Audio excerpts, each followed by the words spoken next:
Khatima बिकराबाग bypass चौराहे पर आज एक सीमेंट से भरे ट्रक ने बस को जोरदार टक्कर मार दी।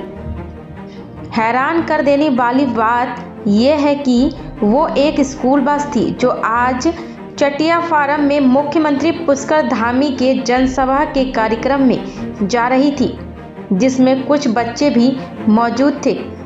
इसी को लेकर खटीमा विधायक भुवन कापड़ी ने उठाए सवाल।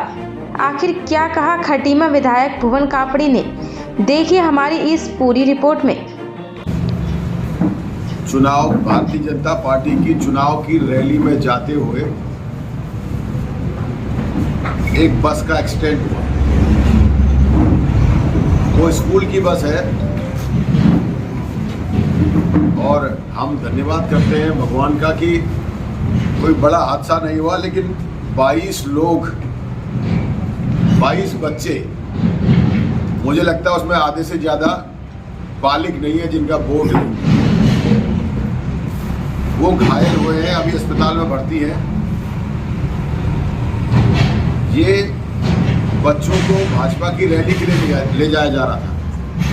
तो चुनाव में भारतीय जनता पार्टी सत्ता का जो दुरुपयोग और दबाव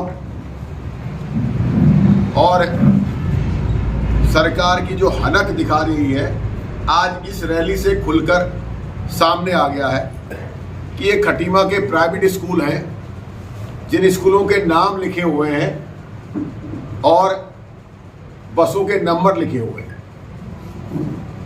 103 बसें अलग अलग स्कूलों से एकत्रित कर भाजपा के प्रचार के लिए, रैली के लिए उन बसों को ले जाया गया है। मैं आपके माध्यम से ये कहना चाहता हूं कि इससे पहले भी जो रुद्रपुर में रैली हुई, आज तो संडे का दिन था, अब स्कूल वालों ने स्वेच्छा से दिया या दबाव में दिया, ये आप सब समझ सकते हैं। 103 बसें। इससे पहले जब रुद्रपुर में रैली हुई थी, माननीय प्रधानमंत्री जी की जो बच्चों की बात करते हैं, जो पढ़ाई की बात करते हैं, जो युवाओं की बात करते हैं, रैली में लोगों को ले जाने के लिए स्कूलों की कई क्लासों की छुट्टी कर दी ताकि उन बसों का उपयोग वो अपनी रैली के लिए कर सकें। ये आज उसकी पुनरावृत्ति हुई है, जिसमें मुख्यमंत्री जी की रैली के लिए 103 बसों को विद्यालयों में से लिया गया है। और सबसे दुखद बात यह है, जब बस का एक्सीडेंट हुआ ट्रक से और बस पलट गई, बहुत सारे सरकारी कर्मचारी वहां उपस्थित थे, सबके पास गाड़ियां थी, किसी ने भी पहल नहीं करी कि उन घायल बच्चों को उठाकर अस्पताल पहुंचाया जाए। हमारे कांग्रेस के साथी जगत भंडारी जी की गाड़ी से वो 9 लोगों को लेके आए और सारा प्रशासन 108 का इंतजार कर रहा था और रैली के लिए घायलों को उठाकर अस्पताल पहुंचाने की जगह रैली के लिए ट्रक हटवाने में लग गया था। तो आप समझ सकते हैं कि भारतीय जनता पार्टी में शासन प्रशासन और भारतीय जनता पार्टी के इस रैली के लिए प्रशासन कितनी ताकत लगा हुआ था। इससे साफ पता चलता है कि इस चुनाव में सत्ता का दुरुपयोग हो रहा है। बहुत समय से हम भी देख रहे हैं कि लोगों पर दबाव बनाया जा रहा है, डराया जा रहा है, धमकाया जा रहा है, अलग अलग जगहों पर वोट मांगने के लिए अलग दबाव बनाया जा रहा है। तो मैं आप सबके माध्यम से लोगों को ये कहना चाहता हूं, मैं जानता हूं कि सब लोग दबाव में हैं, डरे हुए हैं, सहमे हुए हैं और मजबूरी में किसी को कहा जा रहा है आपके मुकदमे वापस नहीं होंगे, किसी को कहा जा रहा है आपके यहाँ पानी भर दिया जाएगा, किसी को कह दिया जा रहा है आपकी ज़मीनें जो है पक्की नहीं होंगी, किसी को कह दिया जा रहा है सरकारी ज़मीन में आप बैठे हो आपको निकाल दिया जाएगा।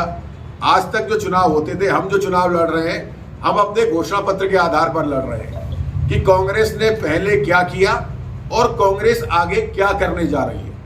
लोगों के बीच जाकर उस बात को बता रहे हैं, लेकिन भारतीय जनता पार्टी डराने धमकाने का काम कर रही है और खटीमा की जनता 19 तारीख का इंतजार कर रही है। 19 तारीख को सबक सिखाएगी, 4 तारीख को वो दिखाई देगा। और मैं ये भी कहना चाहता हूँ, जो लोग आज रैली में जा रहे थे, जो बच्चे घायल हुए हैं, उन बच्चों को सरकार रैली में ले जा रही थी, तो उन्हें मुआवजा मिलना चाहिए। हर घायल बच्चे को कम से कम 50,000 रुपये की मदद होनी चाहिए।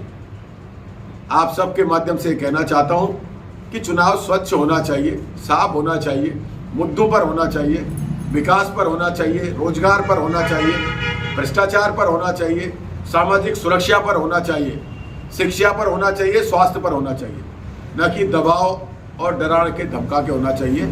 ये मैं आप सबके के माध्यम से अपने क्षेत्र के लोगों से भी कहना चाहता हूं कि जो वोट आज बड़ा सौभाग्य के दिन है कि अंबेडकर साहब की जयंती भी है, जन्म दिवस भी है, और अंबेडकर साहब ने एक अमीर आदमी, एक गरीब आदमी, एक किसान को, एक व्यापारी को, सबको बराबर वोट का अधिकार दिया है। इसीलिए गुप्त रखा है कि वो जानते थे उस समय के लोग कि आने वाले समय में तानाशाह आएंगे। अगर मतदान गुप्त नहीं होगा तो दबाव से डरा के धमका के वोट लेंगे।